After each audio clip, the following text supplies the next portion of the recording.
Hi everybody, this is gonna be my last video on this series. First of all, I wanted to say thanks to everybody that gave me feedback, and almost everybody had the same thing in common, and they told me I was too serious. Well, I'm sorry about that, but I'll try to improve and probably smile more often while I'm taping my videos.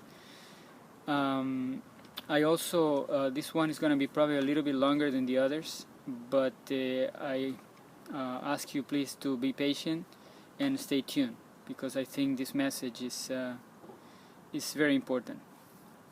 I also took some notes, so if you see me looking down, it's because I'm reading my notes. I just want to make sure I give you a good message.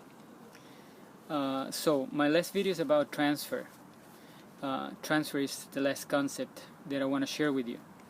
I strongly believe that everything we learn on a tennis court, you can pass it out on real life. You can use it outside of the lines of the tennis court. So for me, there are two ways of being a high performer. One is to be better than the others, and the second is to be better than yourself. I choose the second, as a coach and as a player. The reason why is because I don't have any control over the first one, if I'm going to be better than everybody, but I do have control over the second one. The second one, to be better than myself, is my responsibility. In all these years in tennis, I was able to observe that what keep players from developing their full potential are negative emotions, and especially fear, that shows up in different disguises, like anger, lack of motivation, sometimes depression, etc. And I believe that the real master learns to control his emotions and use them in his own benefit. So it's a very important thing in order to perform well, to be able to have a good control of your emotions. But my question is, where does fear comes from? Why do we experience fear when we're playing a game of tennis? Most of us started playing tennis as a game when we were little, and because it was fun. But over the years, it transforms, it changes, and we start to feel pressure, and we start to experience fear. I think there are also here different ways to observe it, and fear at some extent is genetic.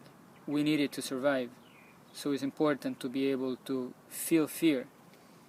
On the other side is a product of what we learn through our environment, and also through our big models, which are our own parents or family. I think, and I'm pretty sure about this, that all parents want the best for their kids, so everything they do is out of good intention. They do it because they think that they're doing the right thing.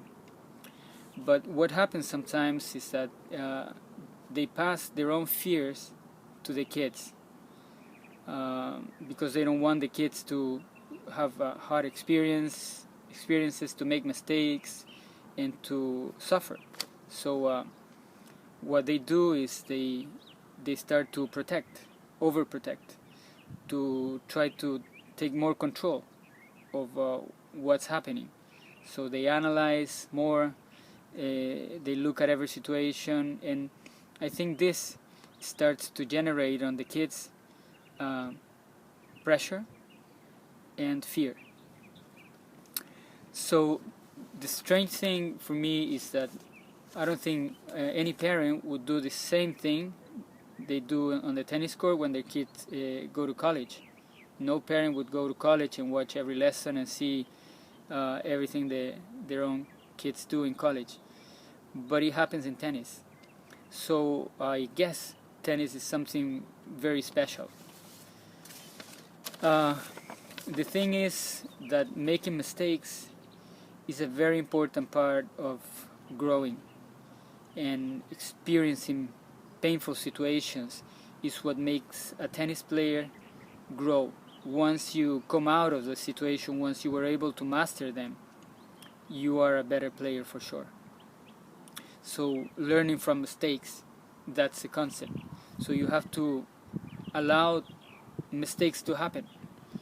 It depends. Of course, there are some mistakes you cannot do, but on a tennis court, we have to be able to detach a little bit from results and be able to make mistakes in order to go to the next stage. I believe the secret is not to teach our kids how to avoid losing or avoid making mistakes.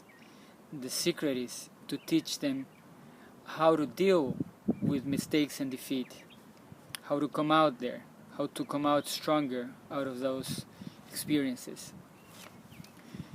Because at the end, only a few players make it to the top. Probably the ones with more specific abilities for tennis, the ones who learn how to take responsibility for their lives and for their actions, and the ones that learn how to deal with challenges and were able to keep on trying, to try one more time.